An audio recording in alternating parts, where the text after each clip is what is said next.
want to see a show of hands. How many of you have unfriended someone on Facebook because they said something offensive about politics or religion, childcare, food? And how many of you know at least one person that you avoid because you just don't want to talk to them? You know, it used to be that in order to have a polite conversation, we just had to follow the advice of Henry Higgins in My Fair Lady, stick to the weather and your health. But these days, with climate change and anti-vaxxing, those subjects are not safe either. So this world that we live in, this world in which every conversation has the potential to devolve into an argument, where our politicians can't speak to one another, and where even the most trivial of issues have someone fighting both passionately for it and against it, it's not normal. Pew Research did a study of 10,000 American adults, and they found that at this moment we are more polarized, we are more divided than we ever have been in history. We're less likely to compromise, which means we're not listening to each other, and we make decisions about where to live, who to marry, and even who our friends are going to be based on what we already believe. Again, that means we're not listening to each other. A conversation requires a balance between talking and listening, and somewhere along the way we lost that balance. Now, part of that is due to technology, the smartphones that you all either have in your hands or close enough that you could grab them really quickly. According to Pew Research, about a third of American teenagers send more than 100 texts a day, and many of them, almost most of them, are more likely to text their friends than they are to talk to them face to face. There's this great piece in The Atlantic. It was written by a high school teacher named Paul Barnwell, and he gave his kids a communication project. He wanted to teach them how to speak on a specific subject without using notes, and he said this: I came to realize that conversational competence might be the single most overlooked skill we fail to teach. Kids spend hours each day engaging with ideas and each other through screens, but rarely do they have an opportunity to hone their interpersonal communication skills. It might sound like a funny question, but we have to ask ourselves, is there any 21st century skill more important than being able to sustain coherent, confident conversation? Now, I make my living talking to people. Nobel Prize winners, truck drivers, billionaires, kindergarten teachers, heads of state, plumbers. I talk to people that I like, I talk to people that I don't like, I talk to some people that I disagree with deeply on a personal level, but I still have a great conversation with them. So I'd like to spend the next 10 minutes or so teaching you how to talk and how to listen. Many of you have already heard a lot of advice on this. Things like look the person in the eye, think of interesting topics to discuss in advance, nod and smile to show that you're paying attention. Repeat back what you just heard or summarize it. So I want you to forget all of that. It is crap. There is no reason to learn how to show you're paying attention if you are, in fact, paying attention.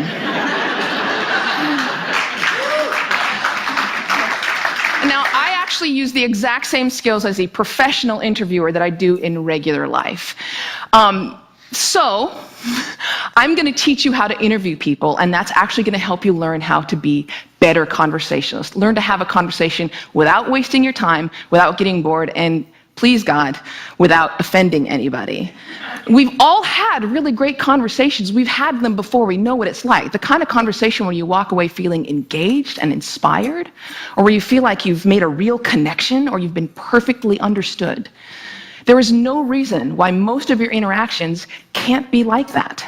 So I have 10 basic rules. I'm going to walk you through all of them, but honestly, if you just choose one of them and master it, you're already going to enjoy better conversations. Number one, don't multitask. And I don't mean just set down your cell phone or your tablet or your car keys or whatever's in your hand. I mean, be present. Be in that moment. Don't be thinking about your argument you have with your boss. Don't be thinking about what you're going to have for dinner. If you want to get out of the conversation, get out of the conversation. But don't be half in it and half out of it. Number two, don't pontificate. If you wanted to state your opinion without any opportunity for response or argument or pushback or growth, write a blog. No, there's a really good reason why I don't allow pundits on my show, because they're really boring. If they're a conservative, they're going to hate Obama and food stamps and abortion. If they're a liberal, they're going to hate big banks and oil corporations and Dick Cheney. Totally predictable. And you don't want to be like that. You need to enter every conversation assuming that you have something to learn. The famed therapist Eb Scott Peck said that true listening requires a setting aside of oneself. And sometimes that means setting aside your personal opinion. He said that sensing this acceptance, the speaker will become less and less vulnerable and more likely to open up the inner recesses of his or her mind to the listener. Again, assume that you have something to learn. Bill Nye, everyone you will ever meet knows something that you don't. I put it this way: everybody is an expert in something. Number 3, use open-ended questions. In this case, take a cue from journalists. Start your questions with who, what, where, when, why, or how. If you put in a complicated question, you're going to get a simple answer out. If I ask you, were you terrified? You're going to respond to the most powerful word in that sentence, which is terrified, and the answer is, yes, I was, or no, I wasn't. Were you angry? Yes, I was very angry. Let them describe it. They're the ones that know. Try asking them things like, what was that like? How did that feel? Because then they might have to stop for a moment and think about it, and you're going to get a much more interesting response. Number 4, go with the flow. That means thoughts will come into your mind, and you need to let them go out of your mind. We've heard interviews often in which a guest is talking for several minutes and then the host comes back in and asks a question which seems like it comes out of nowhere or it's already been answered. That means the host probably stopped listening 2 minutes ago because he thought of this really clever question and he was just bound and determined to say that. And we do the exact same thing. We're sitting there having a conversation with someone and then we remember that time that we met Hugh Jackman in a coffee shop. And we stop listening. Stories and ideas are going to come to you. You need to let them come and let them go. Number 5, if you don't know, say that you don't know.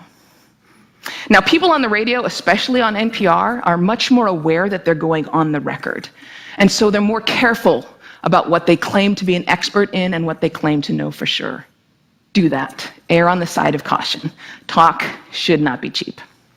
Number 6, don't equate your experience with theirs. If they're talking about having lost a family member, don't start talking about the time that you lost a family member. If they're talking about the trouble that they're having at work, don't tell them about how much you hate your job. It's not the same. It is never the same. All experiences are individual. And more importantly, it is not about you. You don't need to take that moment to prove how amazing you are or how much you've suffered. Somebody asked Stephen Hawking once what his IQ was, and he says, I have no idea. People who brag about their IQs are losers. Conversations are not a promotional opportunity. Number 7, try not to repeat yourself. It's condescending, and it's really boring. And we tend to do it a lot, especially in work conversations or in conversations with our kids. We have a point to make, so we just keep rephrasing it over and over. Don't do that. Number 8, stay out of the weeds. Frankly, people don't care about the years, the names, the dates, all those details that you're struggling to come up with in your mind. They don't care. What they care about is you. They care about what you're like, what you have in common. So forget the details. Leave them out. Number 9, this is not the last one, but it is the most important one. Listen. I cannot tell you how many really important people said that listening is perhaps the number one most important skill that you could develop. Buddha said, and I'm paraphrasing, if your mouth is open, you're not learning. And Calvin Coolidge said, no man ever listened his way out of a job. Why do we not listen to each other? Number 1, we'd rather talk. When I'm talking, I'm in control. I don't have to hear anything I'm not interested in.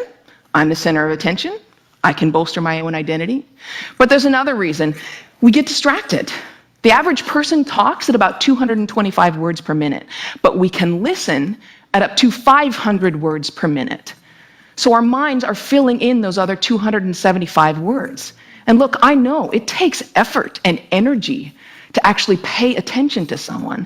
But if you can't do that, you're not in a conversation. You're just two people shouting out barely related sentences in the same place. You have to listen to one another. Stephen Covey said it very beautifully. He said, most of us don't listen with the intent to understand. We listen with the intent to reply. One more rule, and number 10, and it's this one: be brief.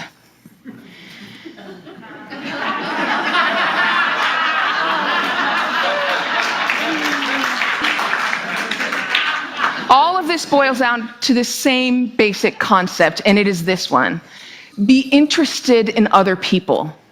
You know, I grew up with a very famous grandfather, and there was kind of a ritual in my home. People would come over to talk to my grandparents, and after they would leave, my mother would come over to us and she'd say, "Do you know who that was? She was the runner-up to Miss America. He was the mayor of Sacramento. She won a Pulitzer Prize. He's a Russian ballet dancer." And I kind of grew up assuming everyone has some hidden amazing thing about them. And honestly, I think it's what makes me a better host. I keep my mouth shut as often as I possibly can. I keep my mind open, and I'm always prepared to be amazed. And I'm never disappointed. You do the same thing. Go out, talk to people, listen to people, and most importantly, be prepared to be amazed. Thanks.